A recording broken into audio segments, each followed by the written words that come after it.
Taigi, kalbam apie žmogaus organizmo sistemą, anatomiją. Anatomija yra toks dalykas, kurį žinoti reikia, suprasti ją reikia ir dirbant ypatingai tokį darbą kaip jūs, su medicina susijęta darbą, ne, tai tikrai tą anatomiją išmanyti reikia. Ir jeigu jau žinot, tai prisiminti irgi niekada nevėlu. Tai mano pačios istorija šiek tiek apie tą anatomiją, tai anatomiją mokiausi pirmo kurso pirmą pusmetį. Kaip ir dažniausiai būna, tai toksai pakankamai sudėtingas, rimtas dalykas, ypatingai įmestam pirmo kursui į kažkokį dalyką, kur tu nelabai supranti dar kaip mokytis reikia, ką daryti ir panašiai. Tai kas atsimena save studijų laikais, ne, tas pirmas pusmetis, visi kaip ir nori pabėgę nuo tėvų eiti išsiausti ir dainuoti, ne, o čia mokytis reikia.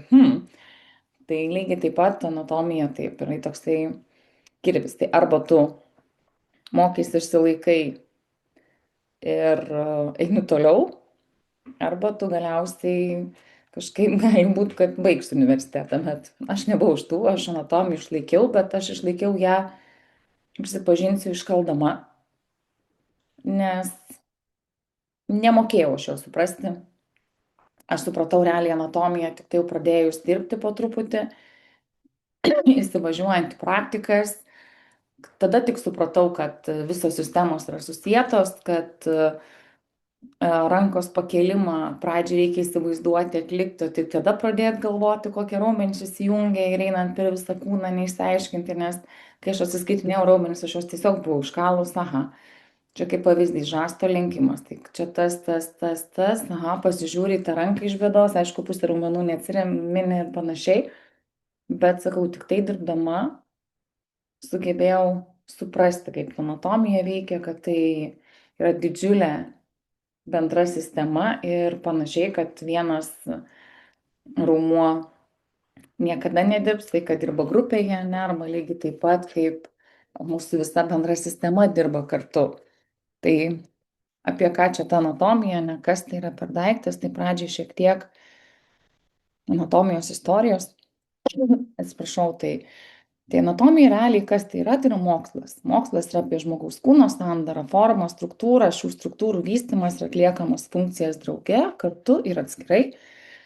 Anatomija priklauso biologijos, morfologinių mokslų šakai. Anatominės studijos gilinasi tiek, kiek priepiamus akiai, matomus kūno požymius kaip organai, jų sistemos ir panašiai. Kitaip vadinama topografinė regioninė anatomija arba antropotomija. Ir kita dalis tai yra tiek į mikroskopinės kūno funkcinės dalelės anatomija ginasi, pavyzdžiui, individualias ląsteles ar audinius. Ir šią kategoriją patenka histologija ir citologija. Tai anatomija nagrinėjama iš tokių dviejų į kategorijų. Ir anatomijos mokslų pradėta domėtis labai seniai. Šaltiniai pirminiai rodo, kad netgi 4 amžiuje prieš Kristų jau buvo prasidėję tokie tyrinėjimai, skrodimai ir jau atrastos kraujagyslės, ne, tokie jau sušiuolaikinta anatomija prasidėjo viduramžiais nuo Da Vinčio.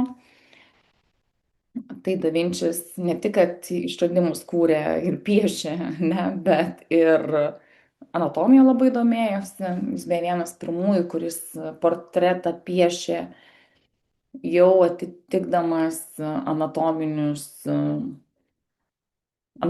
vaizdą. Ne tai, kad žmogus ten buvo blynas kažkoks, ne, bet jis irgi užmanė pakankamai giliai anatomiją. Tai ta Mona Lisa garsioji jo ne veltui netitinka jau pakankamai linkius visus ir apskaičiavimus, nes jis tikrai domėjosi šitą temą. Tai va, tai Lietuvoje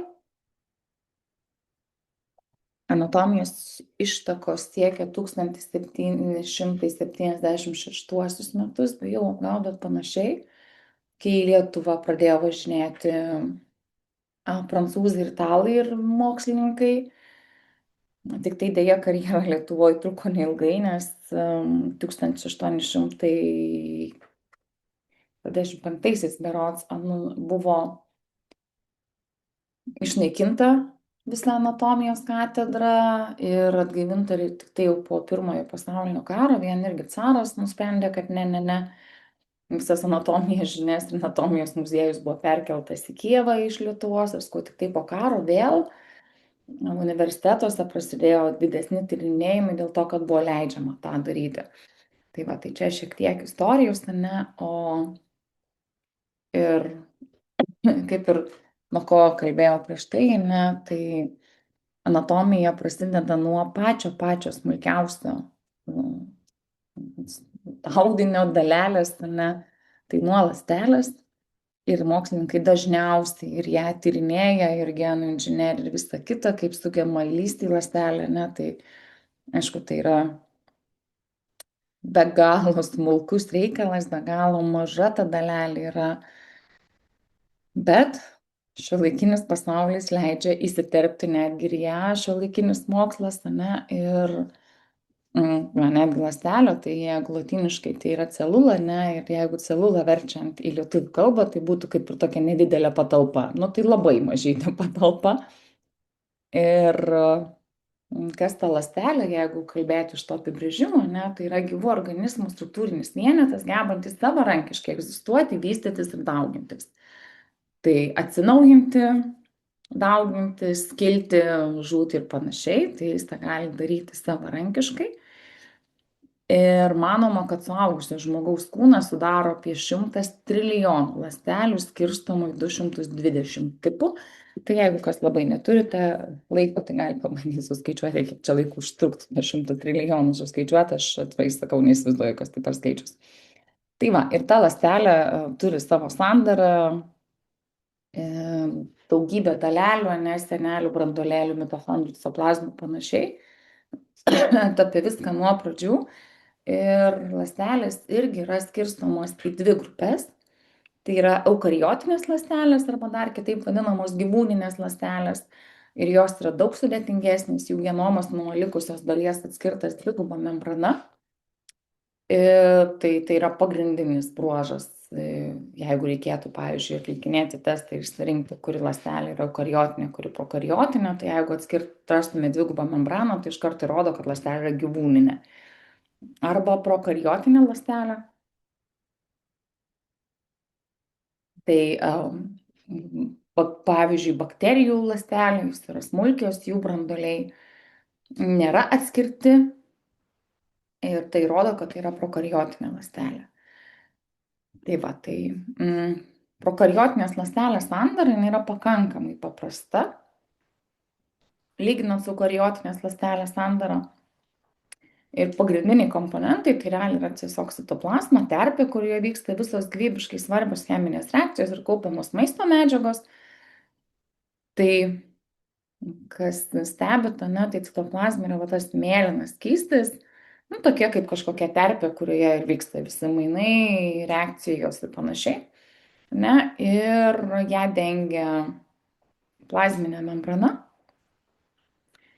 Tai pirminis sluoksnis, kuris yra virš citoplazmos, tai va šita žalia spalva, vėl ką žiūrite, ne, tai iš organinių medžiagų sudarytas išorinės ląstelės dangalas. Jis reguliuoja medžiagų patekimą ir šalinimą iš jos. Tai tokia kaip ir pirma siena, ne, tai va. Ir aišku, čia yra ir plazminė membrana, ir ta pati, apie kurią ką tik kalbėjau, ir ląstelės, ne, ir kapsulė, ne, ir fimbrijos, plasmidės, žiuželiai, nukleoidai.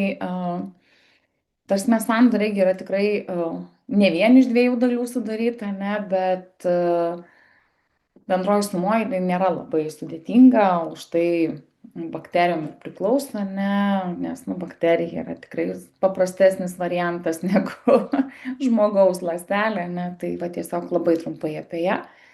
Nes nėra mums tokia aktuali, kaip lyginant su kariotinė ląstele žinduolio gyvūno, ne? Tai matot, iš karto skirtumas yra, čia va, jeigu kelios dalys, tai čia žiūrėkit, kiek iš to visko yra, ne? Tai pradėti reikėtų irgi nuo tos plazminės membranos. Tai kas jinai yra, tai tiesiog bendram išprusimui tikrai niekas čia neklausinės apie tą ląstelę sandarą, ne? Bet kad žinot, tai plazminė membrana iš organinių medžiagų sudarytas išorinės ląstelės dangalas. Jis reguliuoja medžiagų patekimą ir šalimą iš jos. Tai niekuo nesiskiria ir nuo prokariotinės ląstelės sudėtimi, ne? Tai kažkuo panašios, ne? Ir viena svarbiausių ląstelės dalių tai yra branduolys. Kodėl jis toks svarbus? Dėl to, kad jame išsidėsčios yra chromosomos, vyksta nukleo rūgščių sintezė, iš jos valdoma ląstelės veikla. Nu, tai praktiškai, jeigu lyginant su žmogaus kūnu, tai branduolys būtų kaip smegenys, ne, kuris viską reguliuoja, tvarko, prižiūri, skirsto ir panašiai. Be smegenų veiklos niekas nevyksta, tai lygiai taip pat kaip beukariotiniai ląsteliai be branduolio. Ne?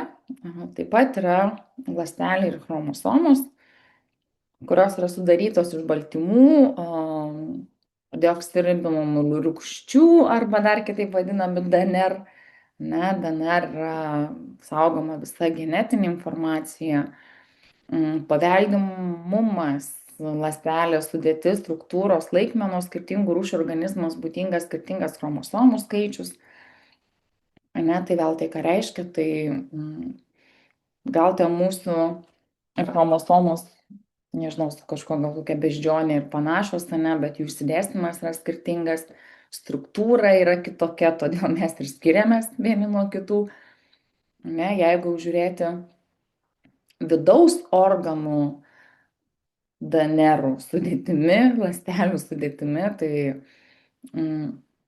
pavyzdžiui, tiek širdis, tiek inkstai panašus labai yra kiaulės inkstus, ne, bet mes nesam paršiukų kiaulės ar dar kažkas, nors kažkokių panašumų ir turime, ne. Tai va, ten bet skirtingos chromosomos, vėl skirtinga informacija, nesvarbu, kad ten gal kažkas sutampa. Tai va, tai apie jas. Dar yra branduolėlis šalia, tai yra branduolio dalis, kurie gaminamos ribonukleorūgštys ir surenkami ribosomų subvienetai. Tai vėl tam tikra dalelė, kur yra atsakinga už ribonukleorūgščių gaminimą ir saugojimą, ne? Na ir aišku, čia yra citoplazma, tai ląstelės dalis tarp plazminės membranos ir branduolio, joje vyksta daugelis biocheminių reakcijų ir kaupiamos maisto medžiagos. Yra dar ribosomos, va ir čia numerį, kas čia žiūri, ne, tai baltymų gamybos vieta. Dar į tą ląstelės sudėtį įeina ir toks tiek šiurkštusis, tiek lygusis endoplazminiai tinklai. Tai va 5 ir 6 numeriukai. Tai šiurkštusis endoplazminis tinklas kaupia ir transportuoja baltymus. Tuo tarpu likusis endoplazminis tinklas gaminant transportuoja kai kuriuos lipidus, modifikuoja vaistus, toksinus ir panašiai, kaupia kalcio jonus. Tai vėl atsakingas už tam tikrų medžiagų kaupimą ir gaminimą ir transplantaciją. Ne? Taip, dar kas yra ir pakankamai svarbi ląstelės dalis, tai tokia, jeigu matot, čia Golgi kompleksas, jame jau yra modifikuojami baltymai, sintetinami sfingolipidai, formuojamos pūslelės, nešančios reikiamas biomolekulės į kitus ląstelės sandus arba kitas saugojimo vietas. Taip, terminai yra moksliniai, ne, kiek įmanoma bandau paaiškinti, kartais ir gaunasi tokie įdomesni, ne. Dar kas yra, tai yra mitochondrijos, kuriuose yra sintetinama ATP arba adenozintrifosfatas, tai yra energija. Iš energijos, energija yra įskaidoma į ATP ir išnešiojama po visą organizmą. Palaiko lygiai taip pat mitochondrijos yra palaikoma neorganinių jonų homostazė, svarbios apoptozei, irgi visokiem ten skaidinam ir panašiai. Lizosomos, dar viena ląstelės dalis. Tai jose skaidomi organiniai junginiai. Ląstelės centras, centrosoma centriolė, yra mikrovamzdelių organizacijos centras, dalyvauja ląstelės dalymosi procese. Ir tai yra skirtumas, kad ląstelės centras yra tik tai gyvūniniai ląsteliai, tai nėra augaliniai ląsteliai, tai vėl tuo ir skiriasi, ne, kad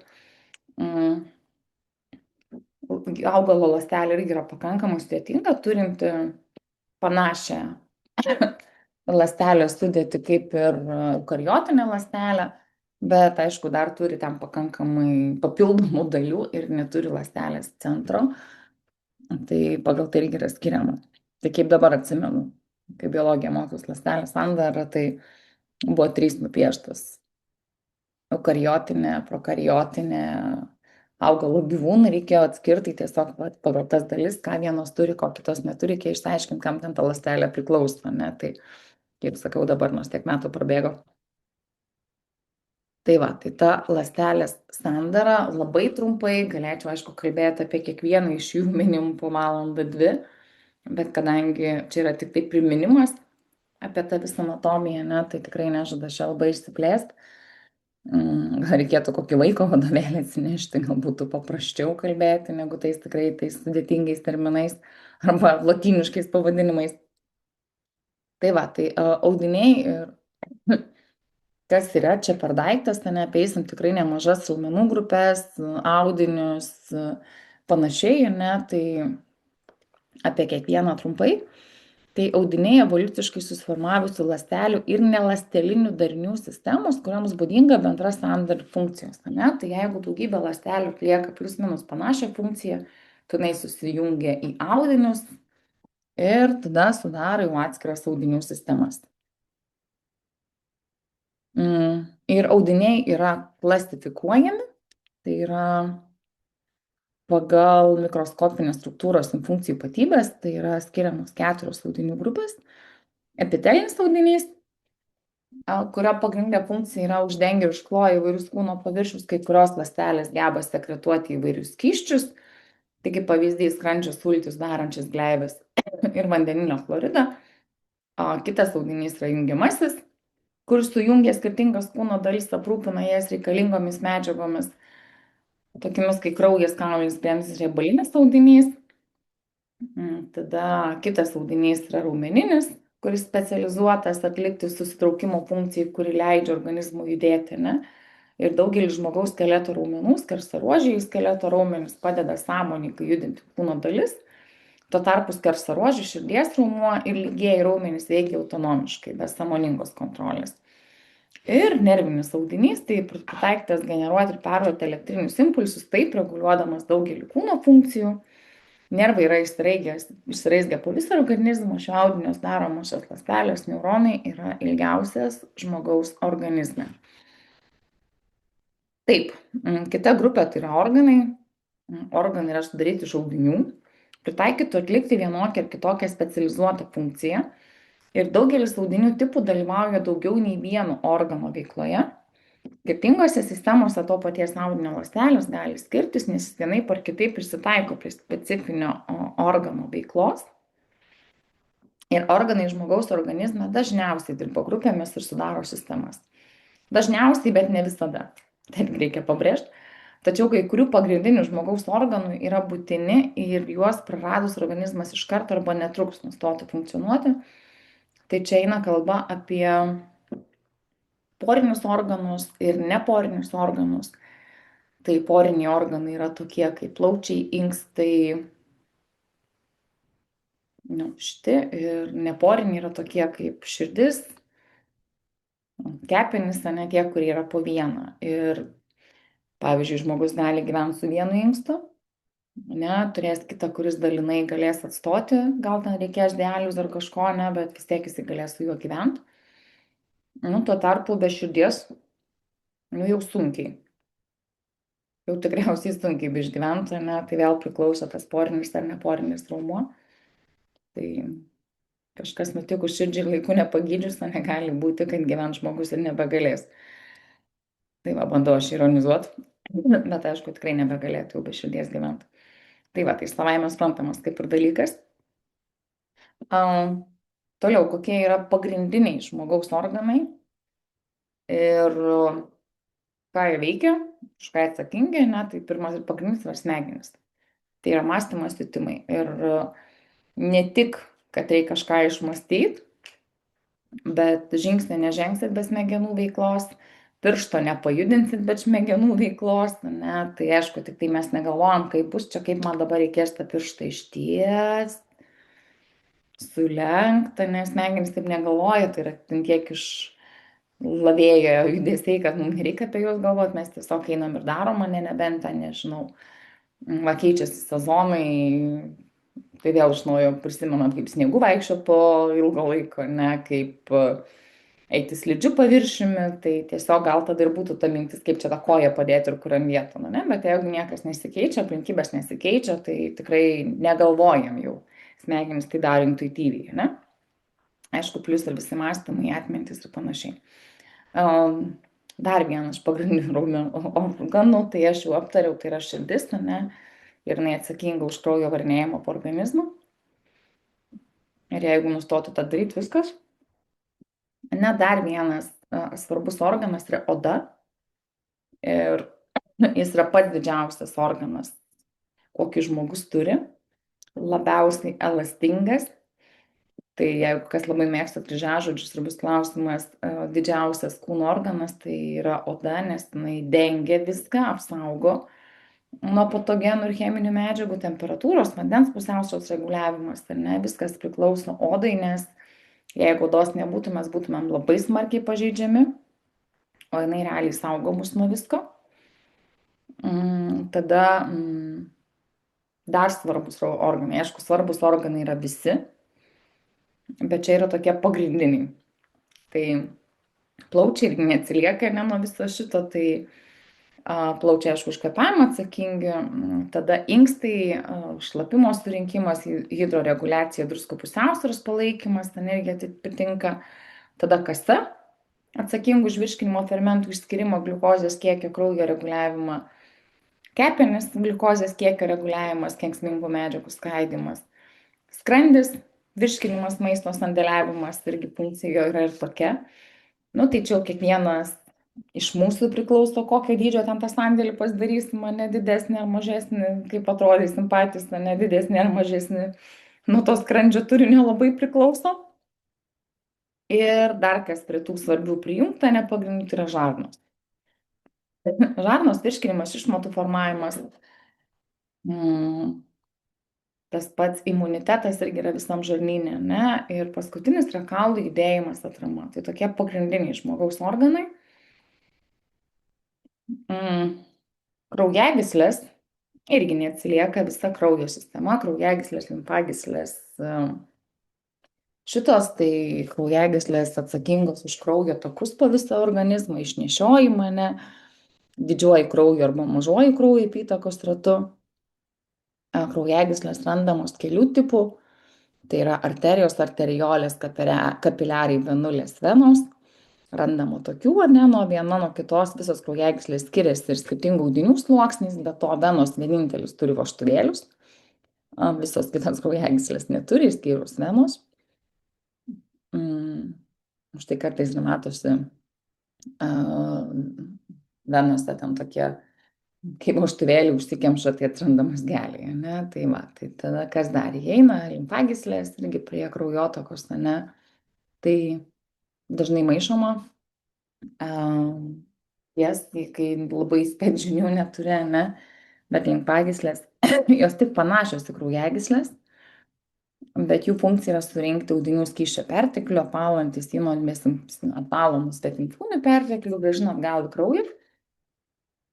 Tai jos sąveikauja tarpusavėje labai kraujagyslės su limfagyslėm, bet funkcija yra šiek tiek kitokia.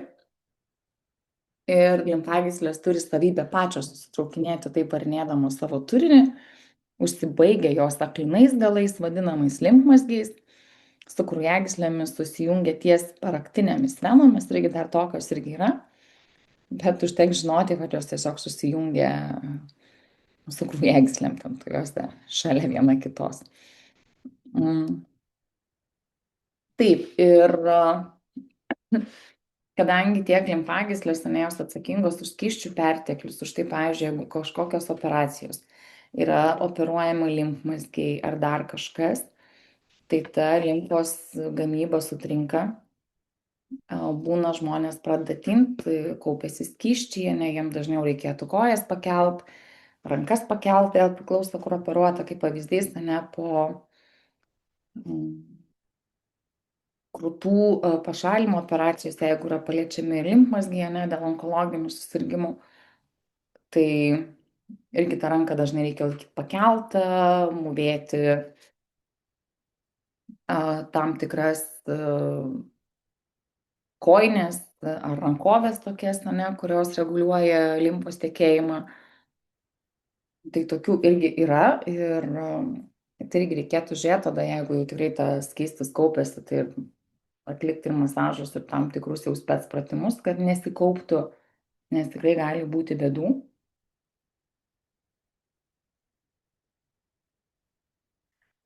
Tai va, tai šiti pagrindiniai.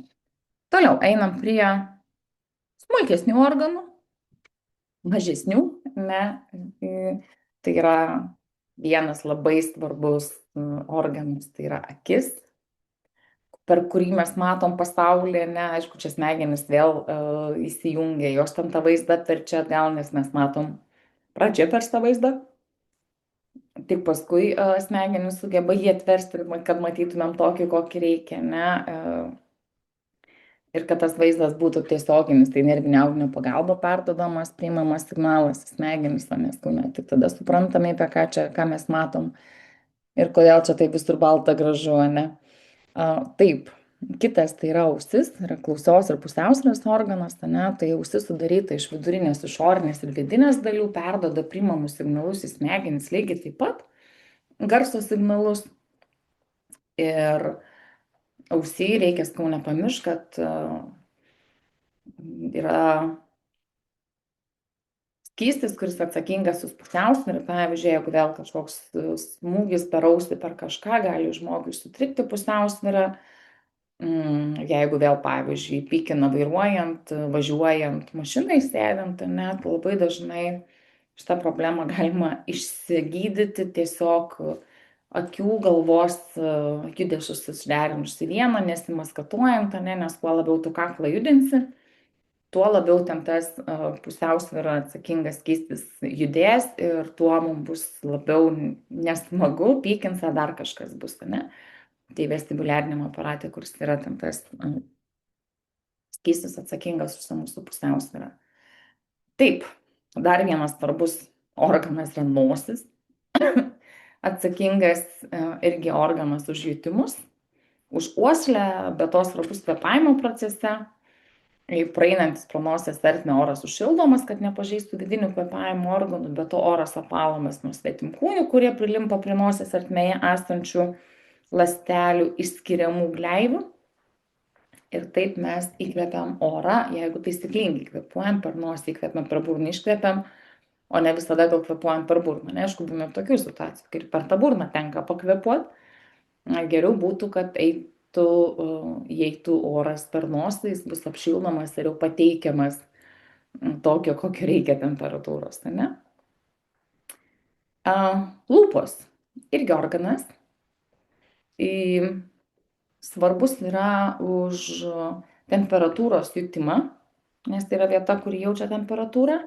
Ir kas apie lūpas yra įdomu, tai išskirtinis žinduolių požymis, palengvinantis krūties žindymo procesą. Ne? Tai anksčiau visi mes žinojom, kad žinduoliai yra tie, kurie minta motinos pienu, ne? Ir jeigu jie minta motinos pienu, jie yra žinduoliai. Ne? Bet pasirodo, tam reikalingos ir lūpos. Ne? Tai jeigu jau kažkoks gyvūnas turi lūpas, tikriausiai jis irgi bus žinduolis. Jeigu lūpų nėra, tai tikriausiai jis nebus žinduolis, ne? Kaip pavyzdys. Ir aišku, dar vieni prie organų, tai yra lytiniai organai, kurie atsakingi už dauginimąsi. Tai va, ir tų organų išvardinom mes čia ne vieną, ne, bet yra ir organų sistemos.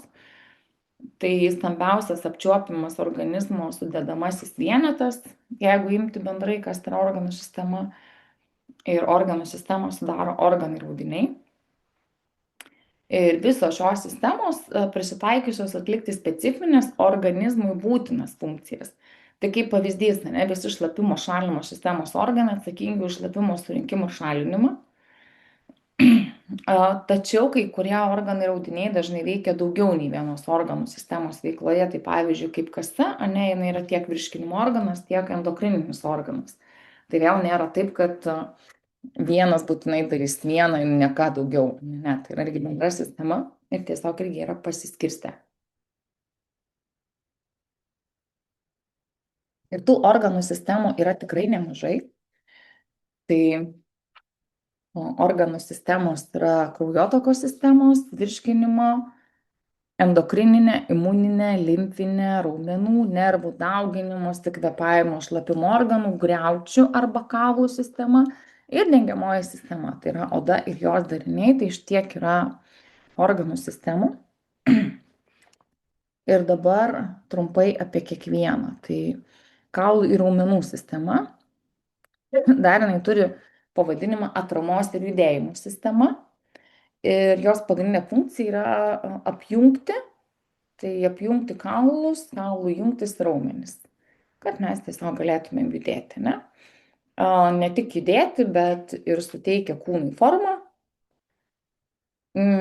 gali keisti kūno padėtį, vykdo daugelį apsaugos, homeostazės ir kitas funkcijų. Tai va kaulų raumenų sistema, va toks labai gražus čia kaukuliukas ten neparodytas. Ir kaulų raumenų sistema, tai tie patys kaulai yra atskiri organai, kurių formų sandara susijusi su jų specifinė funkcija.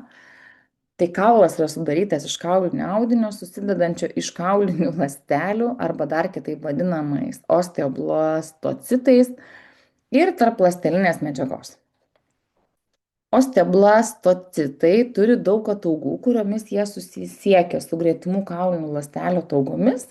Tarpląstelinė medžiaga yra kieta ir stipri, kadangi persunkta mineralinių druskų, ne? Tai ir iš tų visų sankaupų mineralinių druskų ir susideda tas bendras kaulas, ne, už tai jis yra kietas ir stiprus ir daug atlaikantis. Subrendusios kaulinės ląstelės arba osteocitai kartu su jie supančia tarpląstelinė medžiaga sudaro kaulinės plokšteles. Tos kaulinės plokštelės dar labiau susijungia į cilindrą osteoną, kurio viduryje yra osteono kanalas, per kurį eina kraujagyslės ir nervai. Tai va, tai pakankamai daug skirtingų žodžių, ne, jie aišku versti yra iš lotynų kalbos ir tokio atitikmens lietuvių kalba kaip ir nėra. Ir lotynų kalbą taip, mums kažkiek žinoti reikia. Tai su ta lotynų kalba irgi šiek tiek lengvas intarpas patikrinti, ar jūs dar čia manęs klausot ar ne.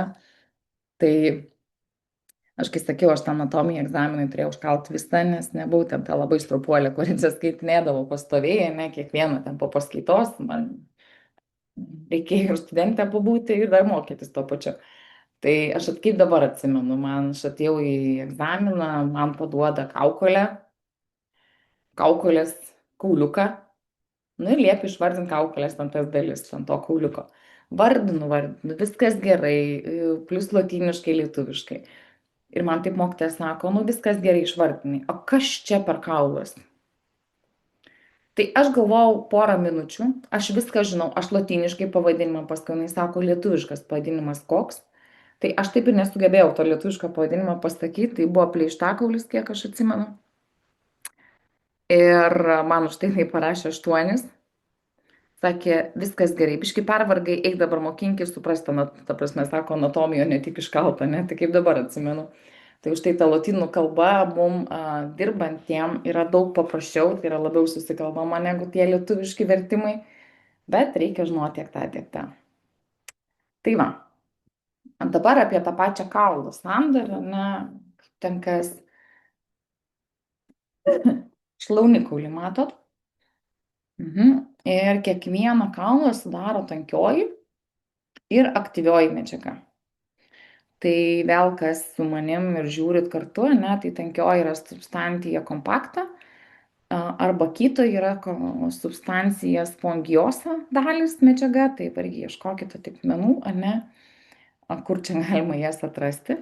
Tankioji medžiaga daugiau sudaro kiekvieno kaulo išorinį sluoksnį, o kaulo viduje yra akytoji medžiaga. Kaulų sąnarinius paviršius dengia sąnarinės kremzlės, kartilaginės artikularės, man šiaip lotynų kalba jinai labai gražiai skamba. Ir visą kitą kaulų paviršių dengia ir tvirtai su juo suauga jungiamo audinio plėvė, tai ankaulis, periosteum. Dar kitaip vadinamas lotyniškai, ne, tai vas kas žiūri į paveikslėlį, tikrai atrasite atitikmenis ir kaulo kitoje medžiagoje yra daug didelių ertmių pripildytų kaulų čiulpų.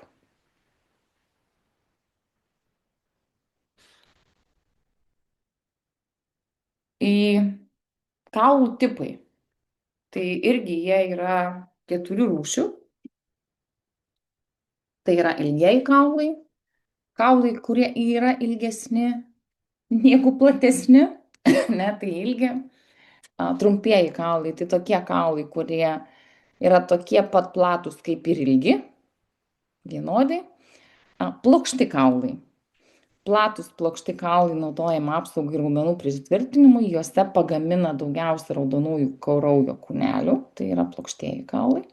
Ir netaisyklingi kaulai turi savotišką formą ir negali būti suskirstyti į kitas kaulų kategorijas.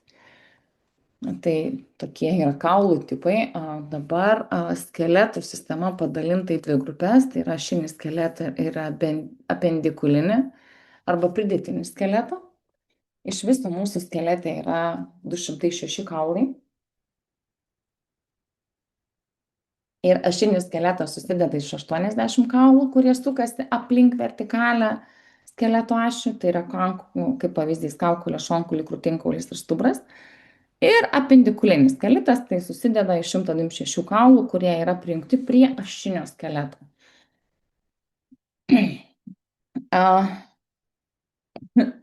Nu ir ašinio skeleto kaulai, tai yra kaukolės kaulai, ne, tai matas mano plėštakaulis. Kaktikaulis, os frontalė, momenkaulis, čia, ne, os parientalė, pakauškaulis, ostipitalė, pleištakaulis, fenoidalė, smilkinkaulis, os temporalė, ne, kam lotyniškai patinka, tai va, daugiau aš jų nekalbėsiu, ne, bet tai vien kaukolė sudaryta iš kiek visokių, ne, kauliukų, kaulelių ir paskui ir sako, kodėl yra labai populiarėjantis žandikaulio kineziterapeutai. O kad taptum žandikaulio kineziterapeutu, turi ne vieną mokslą dar papildomai pabaigti. Labai gerai išmokti kaukolės sandarą, raumenų sandarą ir panašiai, ne? Tai va, tai dar kaukolė nesibaigė, ne? Tai dar jinai yra sudaryta iš viršutinio žandikaulio, kurią sudaro 2 kaulai, jų duobelės įsitvirtina viršutiniai dantis. Apatinis žandikaulis, vienas kaulas, jo duobelės įsitvirtina apatiniai dantis, nuragas dar toksai yra. Vienas kaulas atskiria dešinę ir kairėje nosies ertmės pusės. Ašarikaulis, kurį sudaro 2 kaulai su viršutinio žandikaulio kaktinė atauga, sudaro ašinę vagą ir ašarų maišelio duobę. Skruostikauliai, 2 kaulai skruosto srityje, moterys šitą kaulą pakankamai gerai žino, kai darosi makiažus, ypatingai šventinius makiažus, tos skruostikaulius bando paryškinti. Akytkaulis irgi dar toks kaulas yra, tai yra vienas kaulas kartu su pleištakauliu sudaro kaukolės pamatą. Gomurikaulis netgi yra, tai kurį sudaro 2 kaulai, sudaro užpakalinę kaulinio gomurio dalį. Poliežuvinis kaulas, kaulas daro atramą liežuvį, burnos dugnai, gerkloms, rykliai. Tai irgi, ant kurio mes pasidedam savo, suteikiam atramą liežuvį. Nes jeigu viskas su anatomija yra gerai, tai mūsų liežuvis guli visada viršuje, o ne ant apačios. Jeigu guli ant apačios, ką tai rodo, kad tai nėra labai geras variantas, kad su žandikaulio raumenynu, sąnariais gali būti problemų. Tai mes, kai ilsimės, kai nekalbam, tai mūsų liežuvis turėtų būti prilipęs prie viršaus. Tai man, bet manau, irgi šitą faktą žinot. Tai va, apie kaukolę baigiam, einam prie krūtinės ląstos. Tai krūtinės ląstą irgi sudaro ne vienas kaulas. Tai pirmasis yra krūtinkaulis, tada yra tikrieji šonkauliai, kurie jungiasi su krūtinkauliu tiesiogiai, netikrieji šonkauliai, false ribs, ir plaukiantys šonkauliai, tai floating ribs. Tai jeigu atliktumėt dirbtinį kvėpavimą, širdies masažą, ne, tai tikriausiai laužtumėt pradžiai kremzlės, o tik paskui perėtumėte prie šonkaulių, ne, tai ne šonkaulių lūžta, bet pirmieji yra tie patys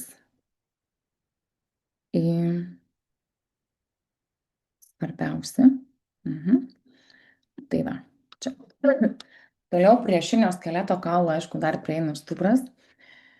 Tai kaklo slanksteliai, krūtinės slanksteliai, juosmens slanksteliai, kryžkaulis, uodegikaulis. Tai šitas penkias kategorijas yra į pasidalinęs mūsų stubras, ne, ir kiekvienas turi savo atitinkamą slankstelių skaičių. Uodegikaulis tik tai jis yra, kadangi suaugęs ir jis suauga tada, kada vaikas pagaliau atsistoja ir pradeda vaikščioti, nes iki to laiko jis būna ten pavienis, už tai vaikas guli ir tik tai pirmas linkis, kai pakelia galvą, natūraliai susiformuoja kakle, paskui jau kai atsisėda, nu, irgi jau apatiniai ten tie uodegikauliai susiformuoja. Nesukietėja, bet jau pradeda slauginėti jie. Dabar jau yra pridėtinio skeleto kaulai, tai krūtinės juostui, tai yra raktikaulis ir mentė. Čia yra vaizdas iš priekio. Mm. Lygiai taip pat pridėtinio skeleto kaulai apima ir viršutinę galūnę, tai viršutinė galūnė irgi ranka, kuris daryta iš žastikaulio, stipinkaulio, alkūnkaulio, riešo, plaštakos ir pirštų. Nu, nevardinsiu, bet jau čia irgi yra visai nemažai visų šitų kaulelių, kauliukų, kaulelėlių. Ypatingai daug pasirodo, kai turi išmokti visą anatomiją. Maišanti su lotynų, anglų, lietuvių kalbom, o plus, kai mes mokėmės anatomiją, tai mes nelabai turėjom vadovėlių, nes anatomijos vadovėlio nebuvo. Tai aš buvau gavusi rusišką atlasą, rusų kalbos aš iš vis tada, nu, aš mokėjau skaityti, bet ką skaitau nesuprantu. Tai pas mane rusų vadovėlis buvo taip, turėjau rusų pavadinimas, rusų kalba, tada aišku lotynų pavadinimas, tada aš išsiverčiu lotyniškai ir pagal lotyniškai atrandu lietuviškai ir tada va tokiu principu išsiaiškinu, kaip vadinasi, už tai aš nesistebėjau, kad aš pamiršau tiesiog lietuvišką pavadinimą, kaip man reikėjo tą pleištakulį pasakyti. Tai va, tai šitie. Kodėl sakiau, kad toj galūnėj tų kaulų yra tikrai nemažai, vien jau riešą sudaro nemaža dalis kauliukų kaulelių, tai labai gražių čia yra pavadinimų riešė, tai tiek žirnis, tiek trikampis, tiek mėnulis, laivelis, kablinis, galvinis, mažasis daugiakampis, didysis daugiakampis. Tokie labai gražus man šitie plaštakos pavadinimai, ypač pisiformė, tai yra žirnis, toks gražiai skambantis, ne? Tai, negalvokit, kad keikiuosi, bet tiesiog lotyniškai yra žirnis, tai yra pisiformė. Ir dar vienas yra labai gražus pavadinimas lotyniškai, tai sternokleidomastoideus, tai yra galvos sukamasis raumuo. Toks irgi, jeigu noriu labai pasikeiksnuoti ir papykti, gali tokiais lotyniškai pavadinimais panaudoti ir niekas nesupras, o tu sakysi čia prie ko. Ir vėl šiek tiek patikrinti jūs dar čia su manim ar ne, ar jums ten neliūdna už manęs, tai lotynų kalba šiaip yra labai skambi. Tai aš kai mokiausi irgi lotynų, tai tokia visai faina mokytoja mes turėjome mokyklai, aš mokinausi ją. Papildomas būrelis buvo, tai egzaminas buvo atsiskaitimas, ne egzaminas kontrolinis, tada išrinkti tų gražių posakių iš lotynų kalbos verčiant. Tai mes išsirinkom, taip mes sėdėjom ten bibliotekoje dar tais laikais, ieškojomės ten tų pasakymų, 10 suradom, perskaitėm, 10 išvedė ir okei. Ir mokytoja tokia buvo pakankamai rimta, mes ją vienuolę vadindavom. Bet jinai atėjo ir sako, mergaitė, žinokit, lotynų kalba, sako, negana to, kad jinai yra graži, jinai to pati yra šiek tiek ir juokinga. Jinai pasakė vieną pasakymą, mes buvom išsižiojusios. Kodėl? Tas pasakymas buvo, kurvus pyzdus akva bibat. Skamba taip, kas gerai išgirdot, kurvus pyzdus akva bibat. Tai yra kryva žuvis vandenį plaukia. Tai sakė, jeigu kas nors pasakys negražus žodžius, tai įsiverškite lotynų kalbą ir bus viskas kaip ir visai normaliai, ne? Tai va, tai čia prie tos gražios lotynų kalbos lengvas intarpas. Tai va, kurva lotyniškai yra kryva, tai nieko blogo nepasakiau, ne? Pyzdus yra žuvis. Akva biba tai yra vandenį plaukia, ne? Tai čia tiesiog. Taip. pajokavom, grįžtam prie kitų kaulų, ne, vėl pridėtinio skeleto kaulų, prie dubens juostos. Ir kodėl aš čia vis kalbu apie tą dubenį, ne, tai dubenį irgi sudaro trys susiliejusios porų kaulus. Kaulai tai yra klubakaulis, sėdynkaulis ir gakta. Irgi kiekvienas turi savo pavadinimą. Tai ten dubenkaulis, dabar einam prie apatinės galūnės, ne, tai yra poriniai kaulai. Poriniai dėl to, kad yra abiejose tiek vienoj, tiek kitoj kojų, ne. Tai yra šlaunikauliai 2, girnelės 2, blauzdikauliai 2, šeivikauliai 2, čiurna, padikauliai, pirštakauliai, falangos. Tai čiurnos daryti iš 14 kauliukų, padikauliai 10 ir dar po 14 pirštakaulių. Tai va, tai čiurna, kai kalbam apie pėdą, tai čia ne veltui irgi yra išskirta, ne veltui šitą skaidrį dėjau atskirai, ne bendrą pėdos vaizdą, ne, bet čiurna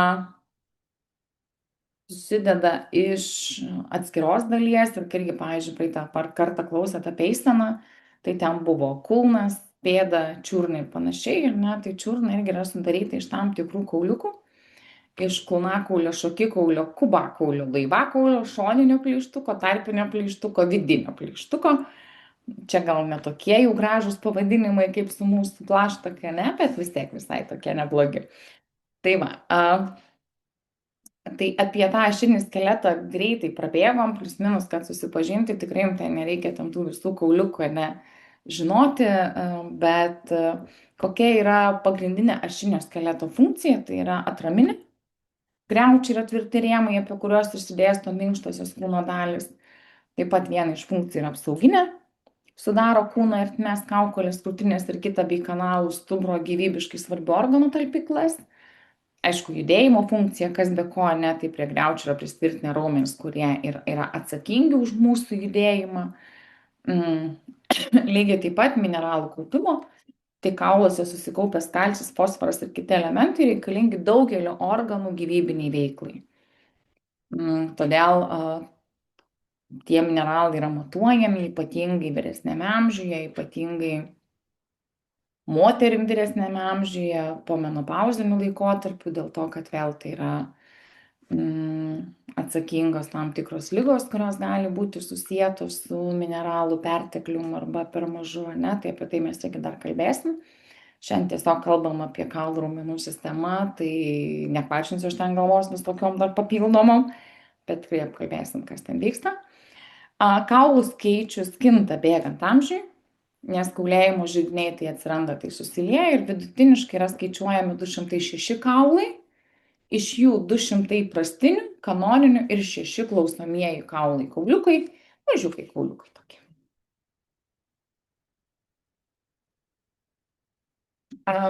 Pridėtinio skeleto funkcija, tai dar kartą irgi lygiai tokia pat apsauginė, judėjimo, kraujodaros, nes raudonuose kaulų čiulpuose bręsta kraujo ląstelės, mineralų kaupimo, tai kauluose susikaupęs kalcis, fosforas, kiti elementai reikalingi daugelio organų gyvybiniai funkcijai, vėl apie tai jau šiek tiek pakalbėjau, ne? Dabar apie raumenis. Tai raumeniniu audiniu vadinamos visos organizmo struktūros, kurių pagrindinė funkcija yra susitraukimas. Tai raumenys yra skirstoma į lygiuosius, širdies ir griaučių raumenis. Griaučių raumenys prisitvirtindami prie kaulų sudaro aktyvią judamojo aparato dalį. Jiems susitraukiant juda atskiros kūno dalys ir visas kūnas, palaikoma kūno pusiausvyra, atliekami kvėpavimo ir ėjimo judesiai, formuojama mimika. Taip pat nuo griaučių raumenų priklauso termoreguliacija. Susitraukdami jie gamina šilumą ir žmogaus kūne yra apie 400 griaučių raumenų. Atlieka raumenys, aišku, judėjimo funkciją, nes jie yra sudaryti iš ypatingų ląstelių miocitų, kurie gali susitraukinėti, ne? Tai vienintelis išskirtinumas raumenų. Be raumeninių ląstelių į raumeninio audinio sudėtį eina ir kolageninis jungiamasis audinys ir nervinio audinio elementai. Kūnas juda susitraukinėjant ir atsipalaiduojant raumenims, ne? Ir mūsų raumenys yra agonistai ir antagonistai. Ir tai agonistai raumenys judesį atlieka kartu, o antagonistai vienas lenkia, kitas tiesia, tai atlieka skirtingas funkcijas, bet lygiai taip pat atsakingi už judėjimą. Ir raumenys yra klasifikuojami pagal kilmę, morfologinę sandarą, pagal funkciją. Tai mano jau aptarti griaučių skersaruožiai raumenys, tai sudaryti iš ilgų ruožuotų daugiabranduolinių cilindro formos ląstelių. Ruožuoti jie yra dėl aktino ir miozino siūlų. Kriaušių skersaruožio raumens skaidulas išsiskiria iš kitų tipų tuo, jog turi daug branduolių, aktyviai dalyvaujančių ląstelės fiziologinėse regeneracijos metu. Jos susitraukinėja valingai, todėl galima koordinuoti savo judesius. Šie raumenys susitraukinėja ne visada, tačiau susitraukdami atlieka didelį darbą ir greitai pavargsta, nes labai dažnai yra atsakingi už didelius masyvius judesius, už tai pavargsta greitai. Sutraukinėja valingai, jeigu viskas yra gerai, jeigu ne kažkoks pakitimas, pažeidimas, tai atsiranda ir nevalingumas, ne su inervacijom visom, tai vėl kažkokią ligą gali prognozuoti. Ir lygieji raumenys. Tai lygieji raumenys jau sudaro tokią dalį kaip skrandžio sienelė, stemplė ir daugelį kitų vidaus organų, kurie geba lėtai išsitempti ir susitraukti. Tokiuose raumenyse, atsiprašau, tokiuose organuose lygieji raumenys sudaro kelis, dažniausiai 2 sluoksnius. Vienas iš jų vidurinis išsidėsto žiedo, kitas išorinis išilgai. Ląstelės nėra ruožuotos, tokios dažniausiai verpstės formos, vieno branduolės, kaip ir matot paveikslėlyje, ne?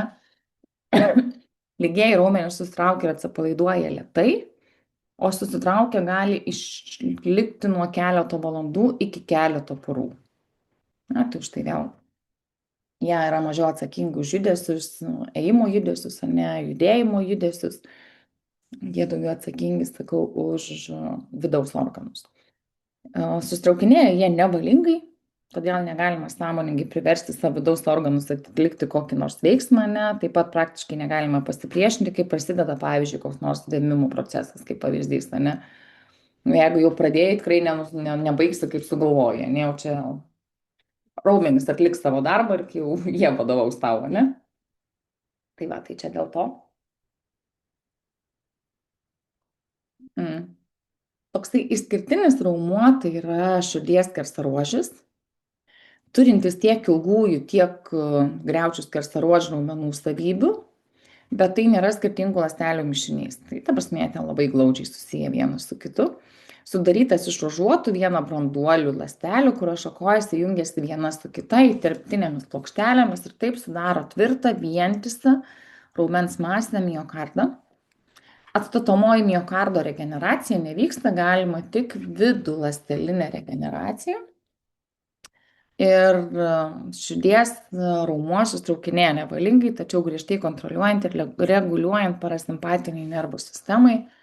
Tai taip, parasimpatinė nervų sistema atsakinga už emocijas, šokų iššūkius, bet vidinius veiksnius. Tai nekontroliuojama sistema ir šiek tiek kontroliuojama sistema, tai apie tai aš manau irgi mes pakalbėsim dar šiek tiek. Taip, dabar apie jungiamuosius raumenų audinius, ne? Tai iš ko jie sudaryti ir kaip jie yra. Tai jungiamų raumenų audiniai yra sudaryti iš tokios epimizijos. Tikriausiai pirmą kartą šitą žodį girdit, bet jei kada kryžiažodį spręsit ir paklaus raumenų audinius, ne, tai šitas žodis tikriausiai bus pažymėtas kur nors kamputyje. Keisti žodžiai, ne, bet tokia dalis yra. Tai dengia visą raumens pilvelį, susilieja jungiamą audinį, skiriant raumenis. Tai va čia tokia yra dalelė. Tada yra perimiziumas, šiek tiek storesnis jungiamą audinio sluoksnis, gaubia ląstelių pluoštą. Ir paskutinis audinys yra endomiziumas. Plonas aerolinio audinio sluoksnis, supantis kiekvieną ląstelę, palieka vietos kapiliarams ir nerviniams skaidulams. Tai tiesiog susipažint, kad yra ir tokių raumenų audinių, jungiamojo raumenų audinio. Dar daugiau tokių žodžių man tiesiog liežuvis nebesiversa. Sakyti, o jūs turėsite suprasti, ką aš sakau, eisim žaisti šaratus po kiek laiko. Aš aišku jau juokauju, bet ir man jau reikia. Tai va, tai čia apie tos raumenis, ne? A, ir raumenys vėl fascijos vieta, kaip yra, čia matote raumens skersinį pjūvį. Ir randama tarp gretimų raumenų ta gilioji fascija ir paviršinė fascija dar yra sudaryta, randama tarp odos raumenų ir riebalinio audinio, tiesiog nu, tokia labai gerai, kai klausėt apie eiseną, ne tai kas ta fascija, tai tiesiog, nu, jeigu darinėtumėt pištieną, ten tokie tarpai, ne, tai šitas, tokios kaip ir plėvelės, sakyčiau, tai va irgi jos yra kelios. E, Ir raumenis be kaulų, be įdomo aparato tikrai vieni nedraugautų, nieko jie netliktų. Todėl jie yra skirstomi pagal dar vieną kategoriją, tai yra prie prisitvirtinimo vietos. Ne? Tai yra tiesioginis prisitvirtinimas prie kaulo. Tai pavyzdys būtų tarpšonkauliniai raumenys, ne? Epimizija yra ištisinė su antkauliu arba yra netiesioginis prisitvirtinimas prie kaulų. Tai kai epimizija, tai epimizija dar kartą pasakysiu, dengia visą raumens pilvelį, žilė jungiamą jaudinį skrinti.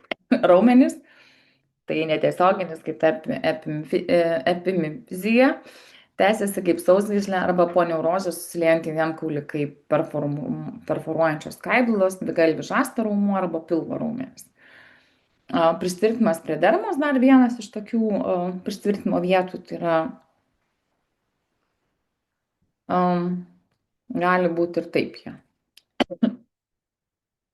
Tai kodėl dar, kuo ir apsaugoti, čia tie tiesiog raumenys, tai jeigu būna stresiniai plyšiai, stresiniai lūžiai, ne, tai raumenys yra plyšimai, nelūžiai.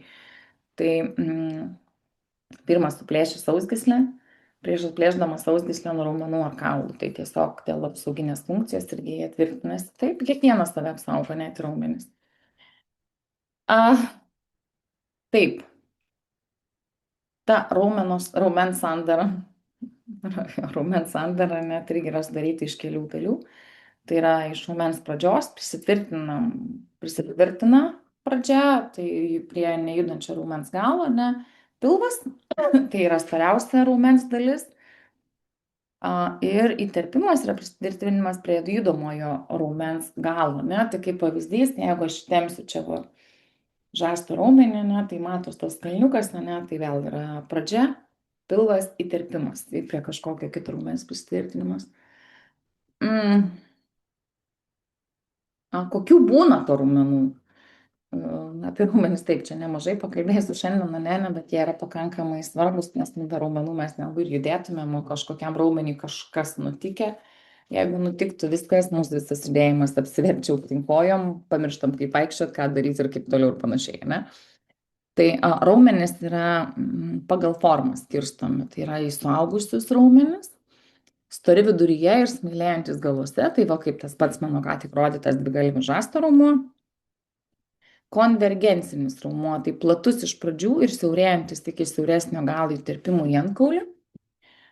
Tada yra lygiagretus raumenys, lygiagretus fascikulai, tiesusis pilvo raumuo kaip pavyzdys.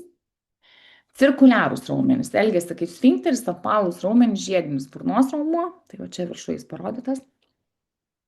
Penatiniai raumenys, fascikulai tvirtina įstrižai ant sausgyslės, gali būti vienpusiai, dviašiai arba daugia šakiai, delno tarpkaulinis, tiesus išlaunės raumuo ar deltinis raumenys. Tai va, kokių gali būti raumenų pagal savo formą.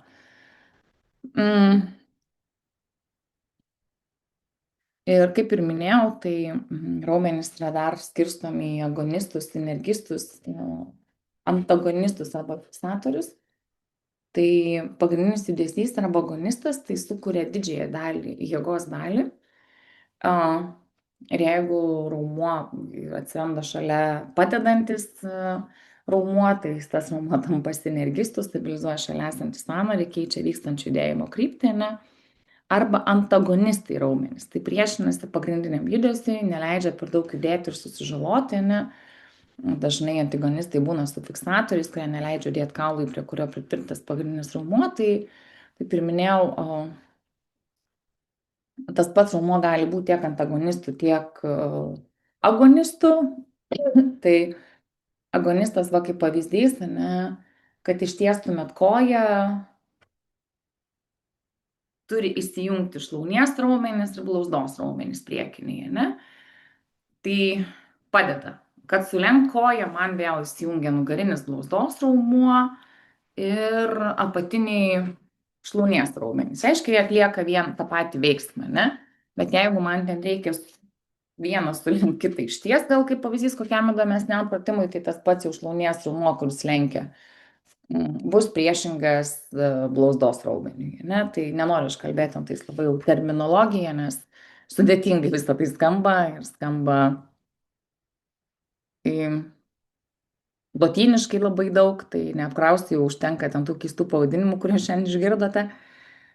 Na, ten kam bus labai įdomu, ne? Tai va, tai tas pats raumuo gali būti ir toks, vienom vietom padeda, kitom priešinasi, ne? Kad to priešinasi tam, kad nepakenktum, nepertemptum ir kažkokių traumų neįsigytum.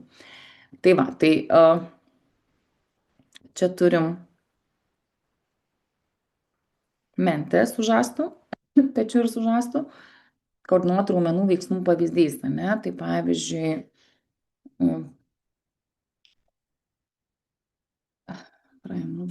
biceps brachii, tai agonistas, kai bicepsas tiesinamas, ne, sinergistas jau yra prieštarauja, kai brachialis raumuo, antagonistas triceps brachii, ne, fiksatorius muscle raumuo, kuris laiko mentę. Toj vietoj, kad jinai labai smarkiai nepajudėtų, ne, tai tokie pavyzdžiai, pirminis judesys, dvigalvis bicepsas, trigalvis bicepsas, ne, vienas padeda, kitas priešinasi. Jie dažniausiai yra priešingose grupėse, vieno šalia kito, bet priešingose pusėse antagonistai ir sinergistai, kad atliktų judesį, ne? Tai va, vidiniai ir išoriniai raumenys, tai vidiniai raumenys yra tokioje srityje kaip plaštaka, išoriniai judina pirštus, bet yra už plaštakos ribų. Tai vėl kaip pavyzdys, ne? Jeigu žiūrėtumėt, tai tą, ką jūs matot, kokį raumenį matot po oda, tai yra išoriniai ir vidiniai yra po jais, kurių negalite jūs ten taip labai matyti. Taip, judam toliau, tai raumeninio audinio charakteristikos, tai vėl jos skirstomos yra pagal, atsiprašau, tai, ką jos atlieka. Tai susitraukiamumas viena iš tokių yra raumens gebėjimas sutrumpėti, ištempimas raumens gebėjimas pailgėti, elastingumas raumenų gebėjimas grįžti į normalų dydį po kažkokio judesio, atrofija raumenų audinio dydžio sumažėjimas. Tai kai sakoma, kad raumenų atrofija, ne, tai reiškia raumuo sumažėjo ir nebeatsistatė. Hipertrofija raumenų audinio padidėjimas, būna ir tokių, tai kaip pavyzdys, apie širdį galima kalbėti.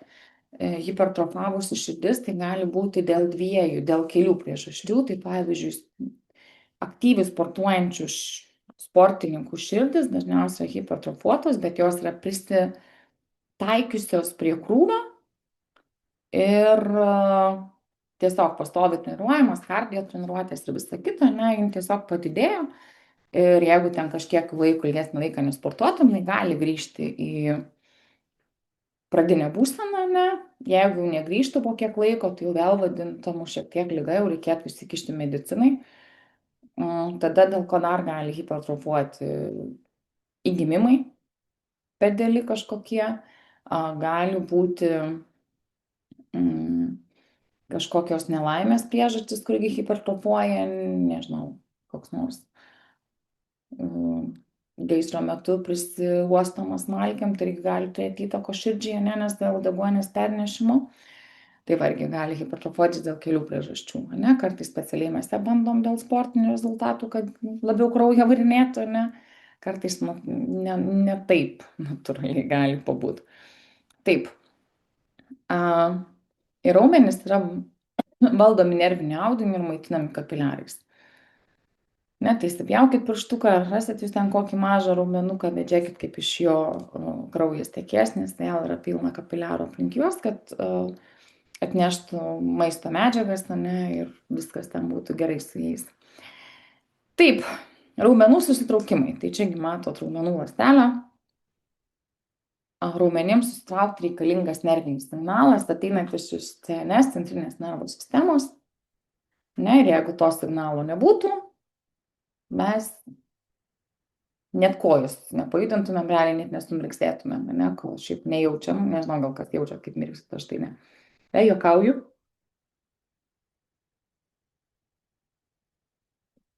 Ir nervinis impulsas raumenis patenka motorinių neuronų, kuris galinė plokštelė tvirtinasi prie įnervuojamos raumeninės skaidulos, sudaro sinapsę bei sukelia eilę pokyčių. Sukeliamas veikimo potencialas, kuris sklinda sarkolemą ir patenka į T sistemą, per ją į sarkoplazminį tinklą bei sukeliamas kalcio jonų išmetimas ir sarkoplazma.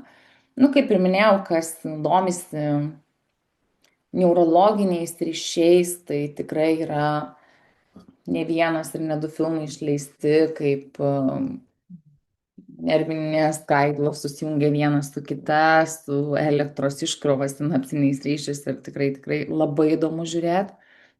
Nu, lietuvių kalba gal mažiau, daugiau anglų kalbom, bet irgi, manau, giliai paieškojus galima atrasti. Tiesiog tu ten atrodo, nepasakytum, kad tu ten žmogaus kūne randiesi, bet tų raumeninių skaidulų pernešimas irgi yra toks pakankamai rimtas procesas ir įdomus labai žiūrėti. Kaip vyksta tas raumens susitraukimas? Tai padidėjus kalcio jonų koncentracijai sarkoplazmoje pašalinamas slopinantis troponino poveikis bei miozino galvutė susijungia su aktinu, sudaro mektino miozino skersinių tiltelį, kurių sukamieji judesiai sukelia sarkomero ir viso raumens susitraukimą. Atsiprašau, miozino skersinio tiltelių sukibimo su aktinu greitis priklauso ne tik nuo miozino lengvųjų grandžių, dar kitaip vadinamo fosforilimino. Tai ką tai reiškia, tai yra tai, kaip greitai miozino skersinio tilteliai sugeba pakeisti erdvinę struktūrą ir iš pasyvios būsenos, kurios metu negali sukibti su aktinu, pereina į aktyvią ir sudaro stiprias jungtis. Bet ir kalcio jonų koncentracijos, esant per mažai kalcio jonai koncentracijai nesukimba arba sukimba nedidelis kiekis miozino skersinių tiltelių su aktinu. Čia yra paprasčiau paaiškinta, ne, kaip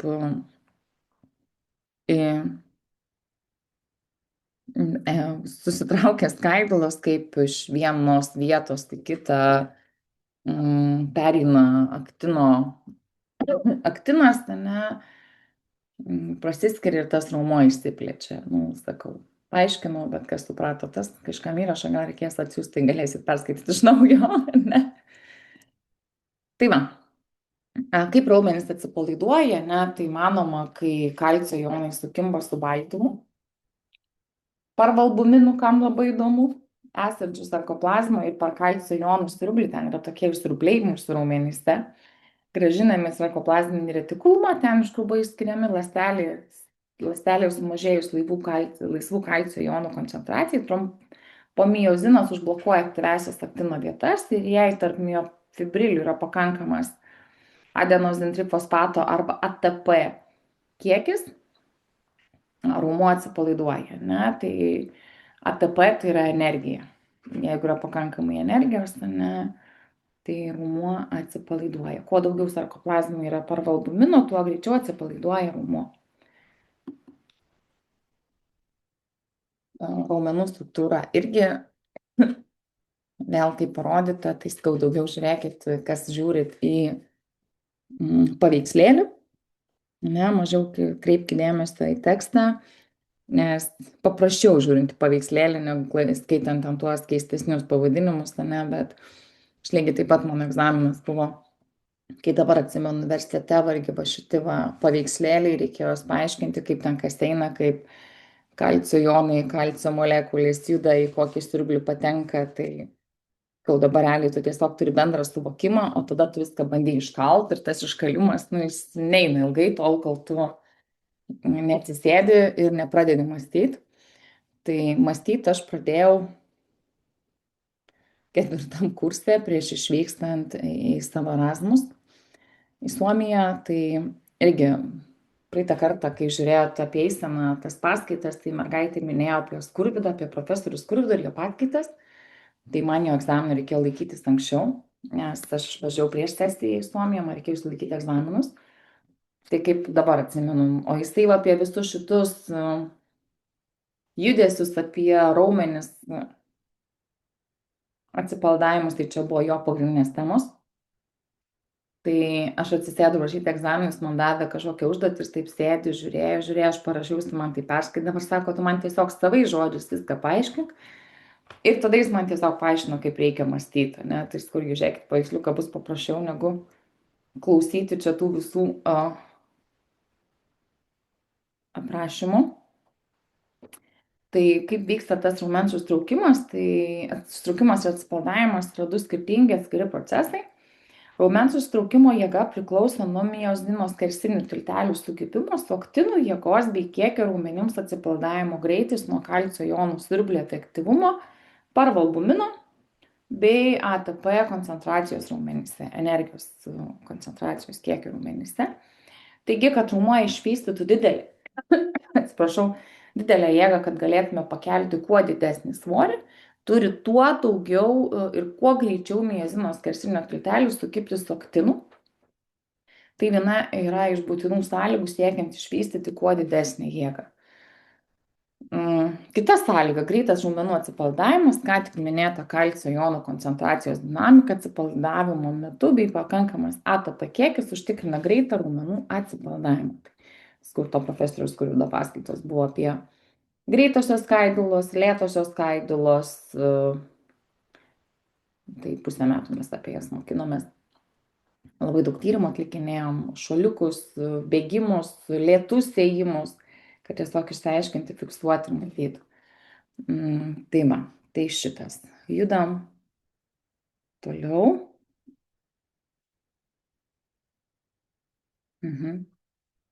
Veido ekspresijos raumenys. Dar viena raumenų grupė, tai čia išsiaiškinome tuos giliuosius, ne, dar šiek tiek atskira anatomija apie veido raumenyną, ne, tai kokie yra. Yra maži raumenys, įterpiantys į dermą, įnervuojami veido nervo, dėl paralyžiaus veidas suglemba, jeigu kažkas nutinka, aptinkami galvos viduje, kaktoje, aplink akis, nosį, burną bei kakle. Tai veido ekspresijos, mimikos dar kitaip vadinami raumenys. Kaip jie tvirtinasi, kokie jie yra. Tai viršugalį ir kaktos raumenys, tai frontalis traukia galvos odą į priekį ir pakelia antakius. Tai jeigu mokat padaryti nustebusias arba ne, tai atlieka musculus frontalis. Čia va, jisai yra virš antakių. Ir musculus occipitalis fiksuoja gale aponeurotiką, ne? Tai va čia va. Čia vyksta fiksacija. Plaukus laiko, plaukų šaknis. Juokauju. Tai va, kad reikia pasižiūrėti, kaip jūs ten laikotės už ekrano. Ne? Raumenys aplink akis irgi turi tam tikras funkcijas. Tai vieni raumenys užmerkia akis, kartu sutraukia antakius, traukia žemyn kaktos odą, praplečia šnerves, va kaip nasalės raumuo, kad oras labiau patektų, ne, ir atrodo irgi labai smulkus raumenynas, už tai ir sakau, atskiri kineziterapeutai yra dabar tik veido srity save tobulina. Tai irgi šitie raumenys yra pakankamai svarbus ir ateina, sakau, ta keista didelė problema tokia, kad dyla mūsų raumenys, dyla kaulai, žandikauliai ypatingai. Kodėl? Dėl to, kad žmonės atsisako kramtyti kietą maistą, visokie maltinukai, kotletukai ir panašiai. Tai dėl šitos priežasties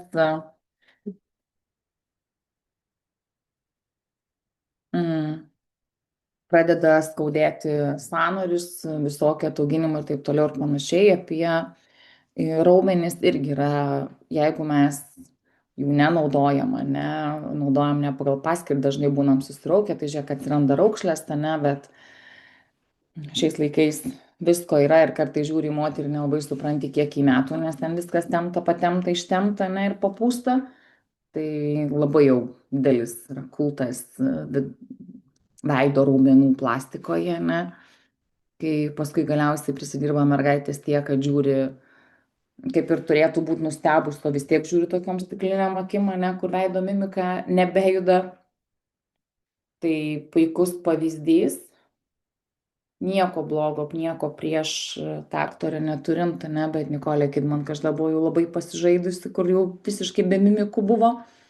Dabar jau biški pasitaisė, ne, bet irgi su tom visom plastikom yra atsargiai, tai dabar ir visokių veido raumenų treniruokliai, kad tu kuo ilgiau išliktum jaunas, ne, tai ar to reikia? Manau, ne. Aš iš tai, kad žmogus irgi turi senti ir matytų, kiek tų metų yra, o nebūtum ten visą laiką, ne, nu, taip, turi atrodyti jaunai, turi rūpintis, bet ne per daug. Tai to veido ekspresijos raumenys labai didelį įtaką jau yra daroma. Taip, toliau prie tų raumenų, ne, tai raumenys aplink burną, apgaubia burną ir įsijungia kiti raumenys. Tada kai kurie raumenys atsakingi už riečią burnos kampą šypsenoje, tai kad nebūtų šypsena jūsų tokia, kaip tu jautiesi gerai, ne, kad ta šypsena matytųsi, tai irgi yra atskiras raumuo, kad kampučiai į viršų žiūrėtų, o ne pačion, ne, jeigu, pavyzdžiui, žmogus šypsosi ir ta lūpa krenta, tai jau kažkas irgi reiškia nėra gerai, labai dažnai insultas paveikia šitą raumenuką ir žmogus šypsosi, lūpa krenta. Dar vienas raumuo, kuris laiko maistą valgant, pučia ir čiulpia, tai kad neiškristų, išsižiojat ir laiko nepametat jūs to maisto. Dar atskira raumenų dalis, tai yra vertikalūs skersiniai išilginiai liežuvio raumenys.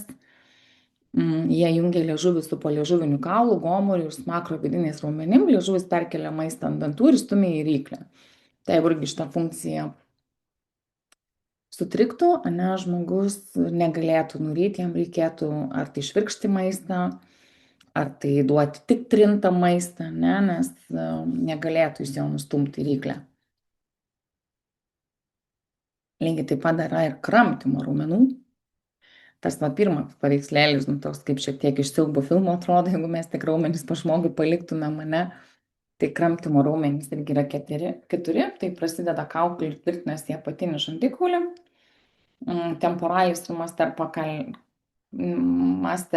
pakelia apatinį žandikaulį, vidurinės ir šoninis varniniai raumenys padeda pakelt, bet sukuria šoninį žandikaulio siūbavimą, naudojama šlifuojant krūminiams dantims.